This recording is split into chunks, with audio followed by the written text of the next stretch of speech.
ஒரு சிறந்த கல்லூரியை தேர்ந்தெடுப்பது எப்படி அப்படின்னா முக்கியமா அடையாளம் கொள்ள வேண்டிய விஷயங்கள் என்னென்னவா? சில பெற்றோருக்கு வசதி இருக்கும்.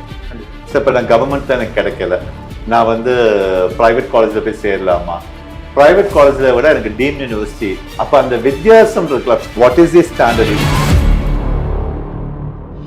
ரெண்டாவது ரொம்ப முக்கியமான விஷயம், அரசு நடத்தக்கூடிய மருத்துவ கல்லூரியில வந்து மருத்துவமனை வந்து உங்களுக்கு இலவசம். ஒரு மாணவர் தம் படிக்கையில வந்து தன்னோட படிப்பை வந்து எப்படி வந்து அவர் வந்து கம்ப்ளீட் பண்ணிருக்காரு, அட் சேம் டைம் வந்து அவரோட ரிக்வயர்மெண்ட் ப்ராசஸ் என்ன, அவர் வந்து படிப்பை முடிச்சோடனே வேலைக்கு போகணுமா இல்ல உயர்கல்விக்கு படிக்கணுமா? ஏன்னா எடுத்தோன்னு ஒரு புதிய கல்லூரிக்கு வந்து 200 மெடிக்கல் சீட்ஸ் வந்து அலாட்மெண்ட் கிடைக்காது. வருட கட்டணம்ன்றது குறைஞ்சி 28 லட்சம் இருக்கும் மினிமம். சார், ஒரு முக்கியமான டைம் லைன் நம்ம மாணவர்களுக்கு வந்து அவங்களுடைய நீட் தேர்வெல்லாம் முடிச்சுட்டு இப்போ அவங்க கலந்தாய்வுக்கு போக போகிறாங்க. இப்போ அதில் இருக்கக்கூடிய சில கேள்விகளுக்கான பதில் நீங்கள் கொடுத்துக்கிட்டே இருக்கீங்க. அந்த வகையில் பெற்றோர்களுடைய மனசில் எப்பவுமே இருக்கும், எப்படியாவது என்னுடைய பிள்ளைக்கு வந்து ஒரு கவர்மெண்ட் காலேஜில் சீட் கிடைச்சிடாதா அப்படின்ட்டு. அரசு மருத்துவக் கல்லூரியில் படிக்கிறது தான் சிறந்ததா இல்லை அது எப்படிப்பட்டது சார்? ஓகே, இப்போ இன்னைக்கு கவுன்சிலிங்ல வந்து மொத்தம் 3 விதமா இருக்கு. Government medical college, private medical college and deemed universities. பேரண்ட்ஸ்க்கு வந்து இன்னொரு குழப்பம் என்ன தெரியுமா, சில பெற்றோருக்கு வசதி இருக்கும். இப்போ நான் கவர்மெண்ட்ல எனக்கு கிடைக்கல, நான் வந்து பிரைவேட் காலேஜ்ல போய் சேரலாமா, பிரைவேட் காலேஜ்ல விட எனக்கு டீம்ட் யூனிவர்சிட்டி, அப்ப அந்த வித்தியாசம் இருக்குல்ல, வாட் இஸ் தி ஸ்டாண்டர்ட், இங்க என்ன ஃபேக்கல்டி இருப்பாங்க, என்ன ஃபெசிலிட்டிஸ் இருப்பாங்க, அந்த வித்தியாசம் இருக்குல்ல, அதுல வந்து ஜென்ரலா வந்து பாக்குற எல்லாருக்கும் வந்து ஃபர்ஸ்ட் ஃபேவரட் வந்து கவர்மெண்ட் காலேஜ். நான் திரும்ப திரும்ப சொல்றது ஃபீஸ் தான். இன்ஃப்ராஸ்ட்ரக்சரோ இல்ல ஹாஸ்பிட்டலோ இல்ல டீச்சிங் எதையுமே வந்து ஃபர்ஸ்ட் பேரண்ட்ஸ் பார்க்கணும். கவர்மெண்ட் மெடிக்கல் காலேஜ் அப்படின்னாவே வந்து வருட கட்டணம் வந்து 18,000 20,000 தான். ஸோ அதுதான் வந்து அவங்க மைண்ட் ரெஜிஸ்டர் குறைந்த கட்டணம். ஸோ அந்த ஸ்டாண்டர்ட் வந்துருவாங்க. ரெண்டாவது ரொம்ப முக்கியமான விஷயம், அரசு நடத்தக்கூடிய மருத்துவ கல்லூரியில வந்து மருத்துவமனை வந்து உங்களுக்கு இலவசம். வரக்கூடிய எல்லா நோயாளிகளும் வசதி குறைவானவர்கள் தான். அப்ப நோயாளிகளும் அதுல ஜாஸ்தி இருக்கிற வந்து அங்க படிக்கக்கூடிய மருத்துவ மாணவர்களுக்கு வந்து ஒரு பெரிய பிளஸ் பாயிண்ட் என்ன அப்படின்னா, அந்த நோயாளிகளை பார்க்கக்கூடிய பெரிய அனுபவம் வந்து படிக்கிற காலத்துல ஒண்ணு குறைந்த கட்டணம், ரெண்டாவது வந்து அரசு நடத்தக்கூடிய மருத்துவர்கள் அவங்களோட மருத்துவமனையில வரக்கூடிய நோயாளிகளும் வந்து வசதி படுத்த குறைவா இருப்பாங்க, அவங்கள அதிகமான நோயாளிகள் வரல. சோ அது ஒண்ணுதான் வந்து ஸ்டூடெண்ட்ஸ்க்கும் பேரண்ட்ஸ்க்கும் ஃபேவரட் அப்படின்றது. ஒன்னு காஸ்ட், ரெண்டாவது கிளினிக்கல் எக்ஸ்போஷர். இதுதான் வந்து உங்களுக்கு ஃபர்ஸ்ட் வரக்கூடிய ஒரு மெயின் விஷயமா வந்து பாக்குறது. ரெண்டாவது வந்து ரொம்ப முக்கியமான விஷயம் நம்ம பார்த்தது பிரைவேட் காலேஜ். இப்ப பிரைவேட் காலேஜ் அப்படின்னு பாத்தீங்கன்னா முதல்ல வந்து அங்கீகாரம், தட் இஸ் அதோட அக்ரிடேஷன்ஸ் அண்ட் ஸ்டாண்டர்ட்ஸ். அது எவ்வளவு வருஷமா வந்து அது ஒரு பிரைவேட் காலேஜ் வந்து டீச் பண்ணிட்டு இருக்காங்க, அந்த காலேஜோட கிரெடிபிலிட்டிஸ் என்ன மாதிரி இன்ஃப்ராஸ்ட்ரக்சர் இருக்கு, எவ்வளவு ஃபேக்கல்டி மெம்பர்ஸ் இருக்காங்க, இது எல்லாமே இருக்குது கம்ப்ளீட்டா. அப்புறம் லாஸ்ட் வந்து அந்த காலேஜ் வந்து எவ்வளவு ஸ்டூடெண்ட்ஸ் சக்சஸ்ஃபுல்லா முடிச்சிருக்காங்க. ஒவ்வொரு காலேஜுக்கும் பார்த்து இடஒதுக்கீடுன்னு சொல்லிட்டு நம்ம என்எம்சி வச்சிருக்காங்க. 100 சீட் இருக்கும், 150 சீட், 200 சீட். அதுவே ஒரு பேரண்ட்க்கு தெரிஞ்சிடும் அந்த காலேஜோட ஸ்டாண்டர்ட். ஒரு 200 சீட் உள்ள ஒரு மெடிக்கல் காலேஜ்ல வந்து பிரைவேட் காலேஜ் ஒரு மாணவர் பெற்றோர் சூஸ்ல, அப்ப அந்த காலேஜ் வந்து ஒரு 10-15 இயர்ஸ் ஆஃப் ஓல்டு இருக்கும். ஏன்னா எடுத்தோன்னு ஒரு புதிய கல்லூரிக்கு வந்து 200 மெடிக்கல் சீட்ஸ் வந்து அலாட்மெண்ட் கிடைக்காது, 100 தான் பேசிக்கா ஸ்டார்ட் பண்ணாங்க. ஸோ பிரைவேட் மெடிக்கல் காலேஜ் வந்து பேரண்ட்ஸ் கவனிக்க வேண்டிய விஷயம், ஓகே எனக்கு பணம் பெரிய விஷயம் இல்லை, நான் பிரைவேட் காலேஜுக்கு போறேன்னா அதோட ஸ்டாண்டர்ட்ஸ் அவங்க பார்க்குறது அக்ரிடேஷன்ஸ். ரெண்டாவது எவ்வளவு சீட்ஸ் வந்து வருஷம் வருஷம் அவங்க எடுக்கிறாங்க. மூணாவது அவங்க கவனிக்க வேண்டிய விஷயம் என்ன மாதிரி இன்ஃப்ராஸ்ட்ரக்சர், வெளியில பார்க்கக்கூடிய இன்ஃப்ராஸ்ட்ரக்சர்ல உள்கட்டமைப்பு உள்ள இருக்கிற என்ன இன்ஃப்ராஸ்ட்ரக்சர், அப்புறம் டீச்சிங் ஃபேக்கல்டிஸ். அந்த காலேஜ் இன்னைக்கு எல்லா காலேஜும் பிரைவேட் காலேஜ் வெப்சைட்ஸ் இருக்கு. அந்த வெப்சைட்ல போய் அதுக்குண்டான டிபார்ட்மெண்ட்ஸ் எப்படி இருக்கு, ஹாஸ்பிட்டல்ஸ் எப்படி இருக்கு, எவ்வளவு அவுட் பேஷன்ஸ் இருக்கு, பெட் சைஸ் கெப்பாசிட்டிஸ், இது எல்லாமே கம்ப்ளீட்டா வந்து அவங்க பார்த்துதான் ஃபேக்கல்ட்டியோட ஸ்டாண்டர்ட்ஸ் அதில் ப்ரொஃபைல் போட்டிருப்பாங்க. ஏன்னா இது எல்லாமே வந்து ஒரு பிரைவேட் மெடிக்கல் காலேஜ் போடணும்னா அவசியம் போட்டுக்கணும். ஏன் அப்படின்னா என்எம்சியோட நார்ம்ஸ்ல அவங்க கேட்கறாங்க, நீங்க ஒரு வெப்சைட் வச்சிருந்தா அந்த வெப்சைட்ல வந்து இந்த முழு விவரத்தை ஃபேக்கல்ட்டியோட இன்ஃபர்மேஷன்ஸ், என்னென்ன டிபார்ட்மெண்ட்ஸ், எல்லா தகவலுமே வந்து படிக்கிற மாணவரோட இன்ஃபர்மேஷன்ஸுமே அதை நீங்க போட்டுக்கணுன்றது என்எம்சியோட விதிமுறையினால வந்து அதே வந்து பிரைவேட் மெடிக்கல் காலேஜ் முழுமையாக ஃபாலோ. ஸோ அப்போ பேரண்ட்ஸ்க்கு அதுக்குள்ள பார்க்க முடியும், அந்த இன்ஃபர்மேஷன்ஸ் எடுக்க முடியும். அடுத்து ரொம்ப முக்கியமான கேள்வி, நம்ம முன்னாடியே பேசிட்டோம், கவர்மெண்ட் பத்தி பேசிட்டோம், அப்புறம் வந்து பிரைவேட்.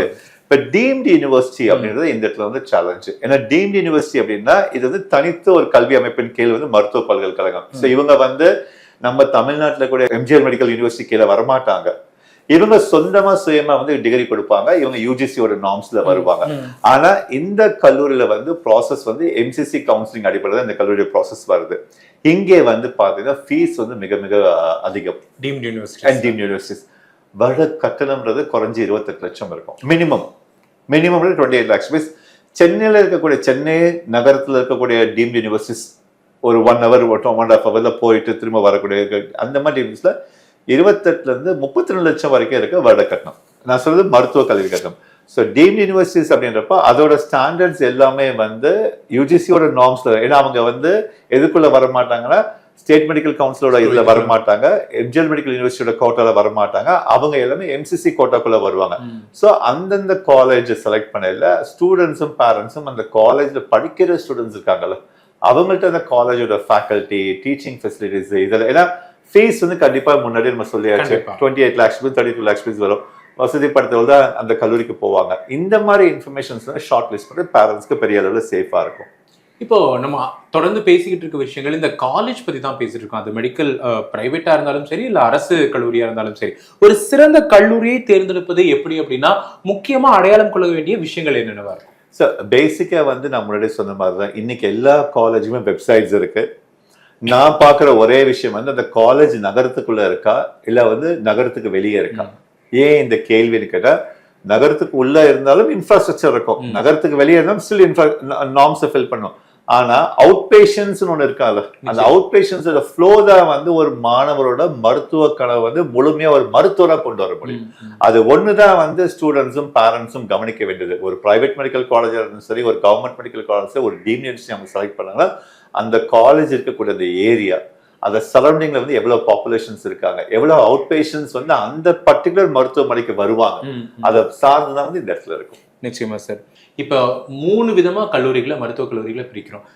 அரசு மருத்துவக் கல்லூரி, தனியார் மருத்துவக் கல்லூரி, டீம்டு யூனிவர்சிட்டிஸ். இப்படி இருக்கும்போது இதுல வேலை வாய்ப்பு அப்படிங்கிறது ரொம்ப முக்கியம். அது மருத்துவம் முடிச்சதுக்கு அப்புறமா அவங்களுக்கான வேலை வாய்ப்பு அப்படிங்கிறது எந்த கல்லூரி படித்தவங்களுக்கான வேலை வாய்ப்புக்கு முன்னுரிமை அளிக்கப்படுது சார்? சார் இது வந்து எல்லா கல்லூரிக்கும் இது டிஃபரன்ஸ் இல்லை. இப்ப ஏன்னா உங்களுக்கு ஒரு விஷயம் பாருங்க, ஒரு மாணவர் படிப்பை முடிச்சதுக்கு அப்புறம் அவருக்கு டிகிரி கிடைக்குது. ஏன்னா அவர் அந்தந்த கல்லூரியில வந்து படிக்கிறாரு, அந்த கல்லூரியில எக்ஸாம்ஸ் செமிஸ்டர் எக்ஸாம்ஸ் எழுதுறாரு.